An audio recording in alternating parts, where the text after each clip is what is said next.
शासकीय नोकऱ्यांचे खाजगीकरण रद्द करण्यासह सर्व कामगारांना किमान वेतन 26,000 रुपये देण्याच्या मागणीसाठी आशा स्वयंसेविका, अंगणवाडी सेविकांनी जिल्हाधिकारी कार्यालयासमोर निदर्शने केली आहेत। आंदोलकांनी जिल्हाधिकाऱ्यांना दिलेल्या निवेदनात म्हटले की कामगार संहिता रद्द करा, कायम कामगार, अग्निवीरांना समान काम करणाऱ्या कंत्राटी कामगारांना समान वेतन मिळाले पाहिजे, EPS पेन्शनधारकांसाठी किमान 9,000 रुपये पेन्शन निश्चित करा, अंगणवाडी सेविका आणि मदतनीस, आशा, गटप्रवर्तक, मध्याह्न भोजन सेवकसह कर्मचाऱ्यांना पेन्शनसह किमान वेतन आणि सामाजिक सुरक्षा लाभ सुनिश्चित करण्याची गरज आहे। बांधकाम कामगार यांच्या लाभाचे फॉर्म ऑनलाईन पोर्टल बंद आहे, ते चालू करण्यात यावे।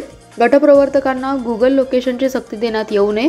आशा आणि गटप्रवर्तकांनी लोकसभेच्या निवडणुकीतील कामाचा भत्ता त्वरित मिळाला पाहिजे अशी मागणी केली आहे। या आंदोलनात किसान सभेचे उमेश देशमुख, हनुमंत कोळी, मीना कोळी, सुरेखा जाधव, किशोर केदारी, शबाना आगा, अमोल कोळी, सचिन कोळी सहभागी झाले।